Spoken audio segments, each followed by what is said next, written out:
Meus caros amigos e amigas, vocês estão no canal Espiritismo Explicado, eu sou Lazarino Barbo. Antes de começar nosso vídeo, eu vou te pedir que ajude o nosso canal a crescer, inscreva-se no nosso canal, compartilhe com seus amigos e ative o sininho das notificações para que o YouTube possa avisar você dos novos vídeos.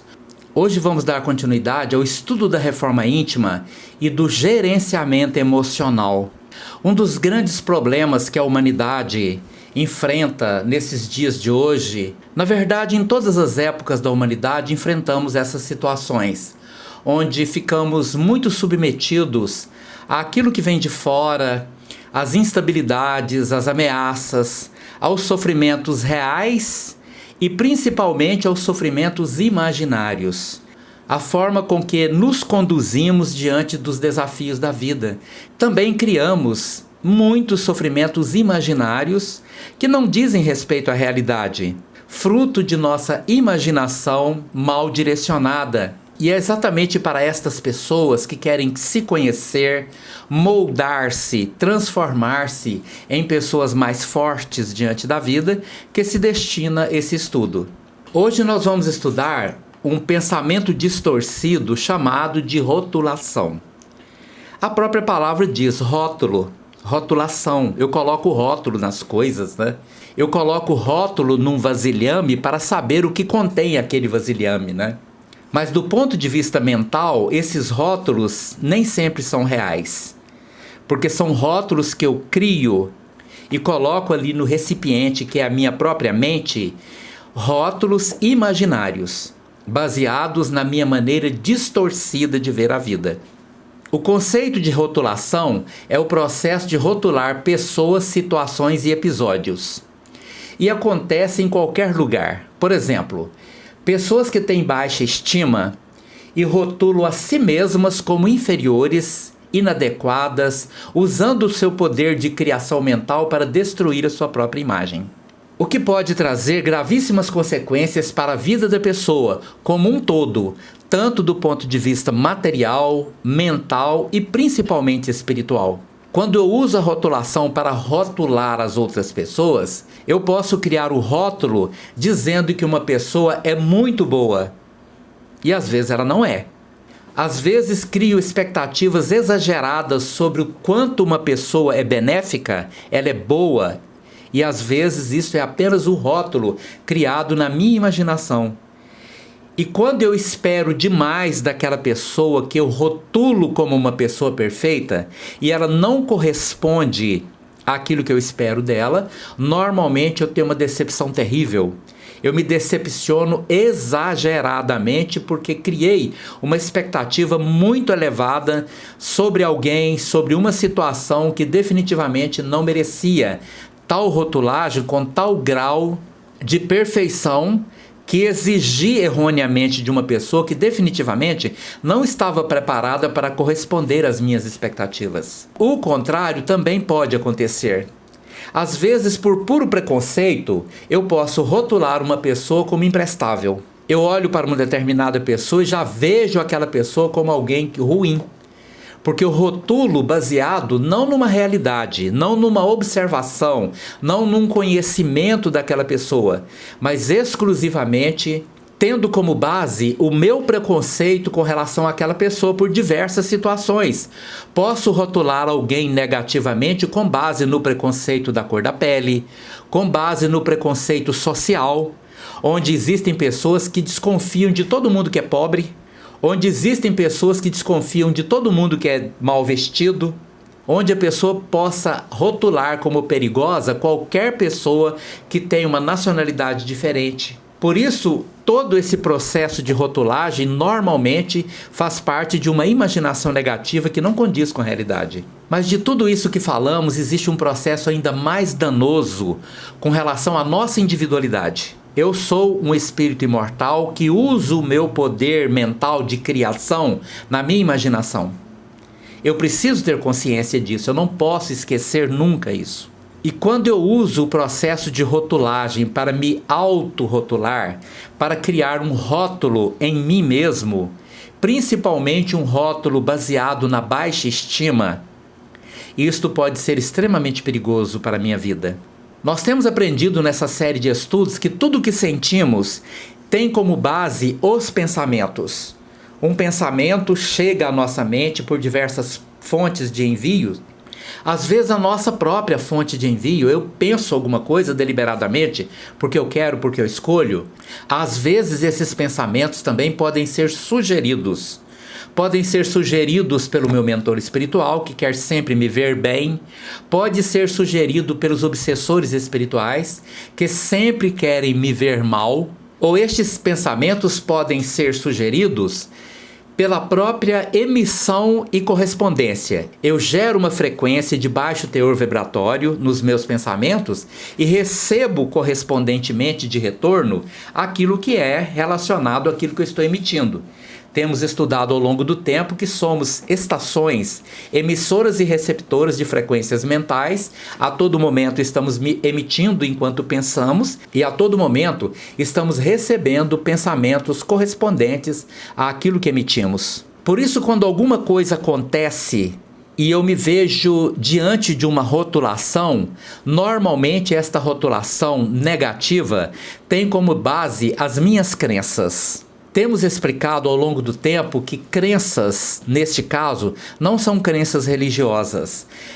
As crenças são baseadas na forma como eu me vejo, como eu me situo na vida, como eu enxergo a minha posição na vida. Crenças negativas surgem normalmente para direcionar nossos pensamentos quando alguma coisa acontece. Por exemplo, eu posso ter um prejuízo moral, um prejuízo financeiro, um prejuízo sentimental, ou posso simplesmente receber um pensamento que vem através de uma mente obsessora que age para desestabilizar o meu conteúdo mental. Quando aquele pensamento chega, eu posso abrigar aquele pensamento e começar a trabalhar na minha imaginação com base nas minhas crenças. Por exemplo, se eu tenho uma crença rotulante que diz que a vida é assim mesmo, a vida é assim, nada pode mudar, eu sou uma pessoa que não posso fazer nada para mudar a minha própria vida, porque eu acredito, eu tenho a crença, eu tenho a fé que a vida é assim. A fé não é só aquela baseada nas coisas melhores. A pessoa pode ter fé em Deus, a pessoa pode ter fé na espiritualidade, em Maria de Nazaré, em toda a bondade do mundo, mas ela também pode ter uma fé, uma crença inamovível de que a vida dela é ruim e nunca vai mudar. Isso também é uma forma de fé. Assim como existe uma fé voltada para as coisas boas, existe uma fé voltada para as coisas ruins e altamente destrutivas. E dentro de minhas crenças eu posso criar a versão, a rotulagem de que ninguém é confiável. Não posso confiar em ninguém, eu não posso ter esperança com relação a nada, porque não compensa. Nas minhas crenças eu posso dizer que nunca mais vou confiar em ninguém, porque ninguém merece a minha confiança. Eu tenho a crença que não compensa. Eu tenho uma fé absoluta que eu sou uma pessoa inútil. Observe que existem pessoas que acreditam piamente. Elas têm fé que é uma pessoa inútil. Ela tem fé que ela é uma pessoa imprestável. Porque tudo que eu faço não dá certo, tudo que eu procuro nada dá certo, e eu vou criando isso na minha imaginação, eu vou trabalhando isso na minha imaginação. E o pior, eu posso começar a acreditar de que eu sou uma pessoa fracassada, destinada ao fracasso. Deus me criou para ser fracassado. Observe uma coisa muito interessante que diz respeito a todos os nossos estudos. O espírito usa o seu poder da imaginação para criar. Eu crio através da minha imaginação. Tudo aquilo que eu trabalho na minha mente imaginando, eu passo a criar aquilo. Mesmo que aquilo não seja real, mas vai fazer parte da minha vida, porque eu estou usando a minha criação mental para poder produzir alguma coisa que nem é real, mas está na minha mente, eu estou trabalhando aquilo, eu estou imaginando, eu estou concentrando, estou colocando energia mental, estou colocando fluido vital, tanto é que existem pensamentos que depois de ser trabalhados na mente de uma pessoa, ela enfraquece, ela fica fraca, ela fica doente, porque ela energiza demais coisas ruins baseados apenas na sua imaginação. E o pior de tudo, não há proteção para mim quando eu uso a minha criação mental para poder destruir a mim mesmo. Observa, nós temos dito em nossos estudos que a natureza nos protege de tudo. Por exemplo, se eu ficar doente, o meu corpo vai reagir, a natureza vai me dar recursos para eu poder me livrar daquela enfermidade. Meu corpo tem defesas. A ciência defende meu corpo, o Estado defende a minha vida através das forças de segurança, polícias e etc. O conhecimento me protege. Mas não há proteção quando eu uso o meu poder mental para poder imaginar coisas ruins com relação a mim mesmo. Se eu pensar mal de uma pessoa, não tenho certeza alguma que aquele mal será produzido na vida de uma pessoa. Porque aquele conteúdo mental não necessariamente vai fazer parte da vida daquela pessoa, porque ela pode ter defesas muito fortes contra isto. Ela pode não aceitar o tipo de pensamento que eu estou direcionando a ela e, consequentemente, o mal que eu desejo a ela não vai fazer nada na vida dela. Mas você pode ter certeza absoluta que o mal que você deseja para os outros, ao trabalhar isso na sua imaginação, ele vai acontecer na sua vida. Eu não tenho como me livrar do lixo mental que eu produzo e fico direcionando para os outros. Mas eu também não tenho como me defender do lixo mental que eu produzo para mim mesmo, através de minhas crenças e de minhas imaginações negativas com relação a mim mesmo. E é nisto que os espíritos obsessores trabalham muito, porque quando eu começo a sentir, quando as minhas emoções são de descrença da vida, eu me vejo uma pessoa perdida sem acreditar em nada porque não compensa acreditar em nada. Eu perco a fé em Deus, eu perco a fé na vida, eu perco a fé em mim mesmo. Eu não tenho autoestima. Eu preciso aprender a me respeitar, a olhar para mim com bondade, com ternura, com fortaleza e até mesmo com compaixão às vezes. Por isso, nesse processo mental, eu entro na autopunição porque eu sei que eu não presto, eu já tenho fé, certeza absoluta de que tudo que eu faço é destinado ao fracasso. Me sinto dessa forma e aí vem aqueles espíritos mais perversos, que são os verdadeiros fracassados, que são aqueles espíritos dotados de rebeldia, baixa estima, só vê o mundo pelo mal. Eles não vêem nada de bom no mundo e usa das minhas emissões mentais emocionais para que eu me sinta ainda pior. Porque quanto pior eu estiver, eles se alimentam desta energia ruim quando eu me sinto uma pessoa horrível e isto alimenta aquelas frequências mentais doentes destes espíritos. Na verdade, são espíritos muito doentes que eu atraio para mim com o meu conteúdo mental. E aí eu começo a ter descrença de mim mesmo. Eu repito, eu busco inclusive justificativas. Eu fico buscando coisas para eu pensar, onde foi que deu errado, os detalhes do que eu falei, do que eu pensei, do que eu disse, para que eu tenha certeza absoluta de que aquilo que eu estou pensando de ruim com relação a mim mesmo é verdade absoluta. Eu preciso ter certeza. Então eu fico buscando motivos para justificar o quanto eu me sinto mal com razão. E isto é uma doença grave que acaba com a mente da pessoa, destrói a vida da pessoa. Porque ao criar isto, ela entra no processo de autossabotagem. Se alguma coisa vai dar certo, eu saboto aquilo, eu destruo aquilo, porque eu já tenho certeza que aquilo vai dar errado e eu crio um meio consciente ou inconsciente de sabotar a minha vida. É a pessoa, por exemplo, que teria a oportunidade de recomeçar a sua vida, ter um novo amor, mas ela tem tantos fracassos na vida dela que ela não acredita mais nisso. Ela não se dá uma chance de ser feliz, ela não se dá uma chance de ter um novo emprego, de trabalhar. Ela não se dá uma chance porque ela vai criando na imaginação dela aquela certeza absoluta de que ela é uma pessoa destinada única e exclusivamente ao fracasso. Por isso, meus prezados irmãos e irmãs, e a pessoa vai interagindo com isso cada vez mais, ela vai convivendo com situações de raiva, tristeza. Isto aqui é o caminho da depressão. A depressão começa nisto aqui, até que ela destrói mecanismos físicos de produção dos hormônios que fazem com que o nosso corpo físico reaja a isso. Ela cria aquela deficiência hormonal baseada nos conteúdos hormonais que me faz sentir bem. E aí se torna uma doença, eu tenho que repor, eu vou precisar de psiquiatra, eu vou precisar de psicólogo, eu vou precisar de recomeçar a minha vida porque eu entrei num buraco, esse buraco é muito escuro e eu não consigo sair de dentro dele sozinho. Por isso, muitas pessoas que entram em processos depressivos buscam nas medicações a solução do problema. A medicação é uma solução de fora para dentro. Ela repõe os conteúdos medicamentosos que me permitem sentir bem enquanto estou sob efeito da medicação. Passou o efeito da medicação, eu posso voltar ao mesmo conteúdo anterior. Porque eu me sinto mal, porque eu penso nisso, porque eu imagino isso e porque eu sinto isso. Eu sinto isto, eu sinto a minha própria escuridão que eu criei para mim mesmo.